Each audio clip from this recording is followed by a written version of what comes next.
Hello everyone, welcome back to our channel Eduotic. তোমালোকে already গম পাইছা চাগে বিএড এন্ট্ৰেন্সৰ যে ৰিজাল্ট অলপমান আগতে ঘোষণা কৰা হৈছে। সো বিএড এন্ট্ৰেন্সৰ ৰিজাল্টত কেইটামান ইম্পৰ্টেন্ট পইণ্ট আছে। গোটেই ভিডিঅ'টি শেষলৈকে চাবা যাতে পইণ্টখিনি প্ৰথমতে গম পোৱা। তো আমি এই লিংকটো যেতিয়া খুলিম আমি এক্সেল ছিট এখন পাম। এক্সেল ছিটৰ প্ৰথমতে কেইটামান কথা দিয়া হৈছে, এইখিনি ছাত্ৰ ছাত্ৰীসকলৰ বাবে খুবেই ইম্পৰ্টেণ্ট। তো গোটেই কথাখিনি মই ভাঙি দিছোঁ। এখন হৈছে এখন প্ৰফেশ্যনেল মেৰিট লিষ্ট, যিখন সময়মতে তেওঁলোকে কি কৰিব, কাৰেক্ট কৰিব। আৰু কাৰেক্ট কৰাৰ বাবে কেইটামান কণ্ডিশ্যন দিয়া হৈছে। যদিহে কোনোবা ছাত্ৰ ছাত্ৰীয়ে কেটেগৰী চেঞ্জ কৰিব বিচাৰে তেতিয়াহ'লে ছাত্ৰ ছাত্ৰীসকলক 12/8/2024 ভিতৰত একাডেমিক ৰেজিষ্টাৰ অফিচত তলত দিয়া হাৰ্ড কপিসমূহৰ দ্বাৰা এপ্লাই কৰিবলৈ জনোৱা হৈছে। প্ৰথম বিএড এণ্ট্ৰেন্সৰ এডমিট কাৰ্ডখন, দ্বিতীয় মানি ৰিচিপ্ট যি 2000 ৰুপিছেৰে অনলাইন ফৰ্ম ফিল আপ কৰিছিল, তৃতীয়তে print out copy of online application form, photocopy এখন লাগিব কেটেগৰী চাৰ্টিফিকেটত। যদিহে OBC বা MOBC কেটেগৰীত বিলং কৰে তেতিয়াহ'লে ভেলিড NCL চাৰ্টিফিকেট লাগিব এইটো ফাইনেন্সিয়েল ইয়েৰত, অৰ্থাৎ 2024-25ত। আনহাতে যদিহে EWS কেটেগৰীত বিলং কৰে তেতিয়াহ'লে কাৰেণ্ট ফাইনেন্সিয়েল ইয়েৰৰ যিখন EWS চাৰ্টিফিকেট, সেই EWS চাৰ্টিফিকেটখন দিব লাগিব।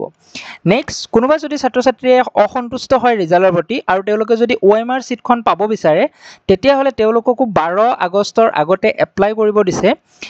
কিন্তু তাৰ বাবে তেওঁলোকে 500 ৰুপিজ এটা পে'মেণ্ট কৰিব লাগিব SBI কালেক্টৰ জৰিয়তে। গুৱাহাটী ইউনিভাৰ্চিটিৰ ছাইটত সেইটো অলৰেডি উপলব্ধ।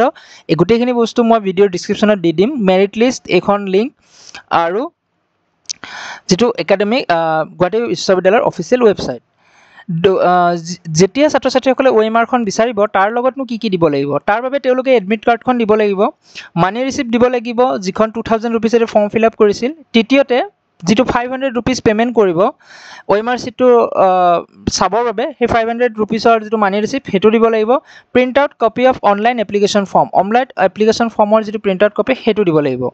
আনহাতে এই লিষ্টখন this is a provisional list, ঠিক আছে। এই লিষ্টখন হ'ল প্ৰভিজনেল লিষ্ট। ফাইনেল লিষ্ট যেতিয়া গোটেই কাৰেকশ্যনৰ পিৰিয়ডটো অ'ভাৰ হ'ব, কাৰেকশ্যন হ'ব, তাৰপিছত আৰু এখন লিষ্ট পাব্লিছ হ'ব।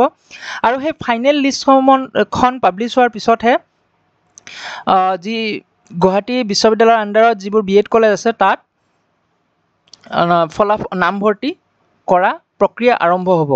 এতিয়ানো লিষ্টখনত আছে কি? লিষ্টখনত দিয়া হৈছে candidate name, roll number, category, gender, corrected mark, wrong mark, unattempted question, total mark আৰু ৰেংক।